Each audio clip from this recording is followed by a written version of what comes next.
Jackson. I'm a student at the Bahamas Technical and Vocational Institute, BTVI, which is situated at Old Trail Road, New Providence. My student identification number is 62320. I'm presently enrolled in the electrical installation course at the Institute. I entered the Institute in fall of 2015, and I'm expected to complete my course in the summer of 2017. This evening I'll be demonstrating for you 3 different projects. The first being that of a single pole switch, that is this displayed on the board here. I'm lighting 2 light bulbs. To construct this particular project, you will need certain tools and certain materials. You will need a linesman pliers, you will need a needle nose pliers, you will need a flat screwdriver, a Phillips screwdriver, a hacksaw, and a meter tester. You will also need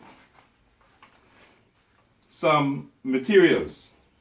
You need 1/2-inch conduit, you need adapters, lock nuts, ground screws, 4x4 electrical box, plaster rings, lamp holders, light bulbs, and some number 14 wires.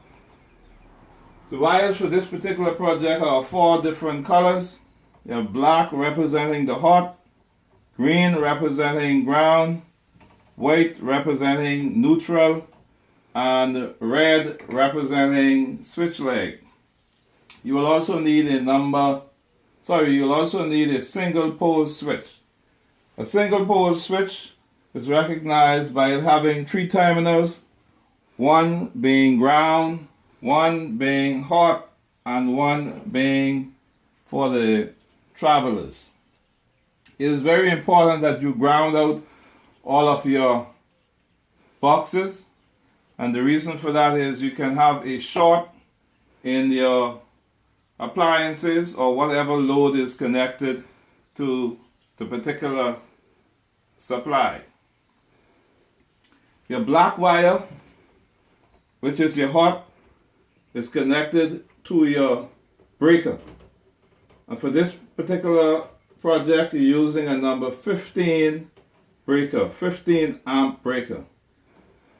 The white is connected to your meter box, and your green, the ground, is connected to your meter box.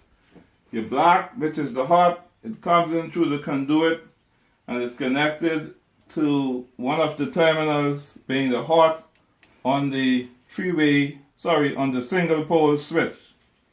The neutral comes in, and the neutral is fed firstly to this particular lamp. You make a pigtail and you go to the next lamp, and it's also tied into the neutral that is coming in from the meter box. The green, which is the ground, comes in through the conduit. In the first box, you make a pigtail, you join, you go up to the upper box, you ground out, and you make a pigtail here, and it comes down and is connected to this particular switch. This particular box is also grounded out, and this particular box here. Once all the connections have been made, you should be able to turn on your power supply with the use of this switch, and these 2 lamps should come on.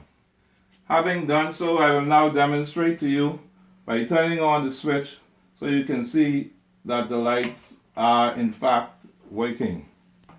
Having connected all the necessary wiring, you ensure that your breaker is on. Once your breaker is on, power should be coming through your switch and onto your load. I'll now demonstrate by turning on the switch, and by doing so, the 2 lights should come on and go off. Here we have it, the lights being on, and here we have it, the lights being off. having connected two lamps to a single pole switch.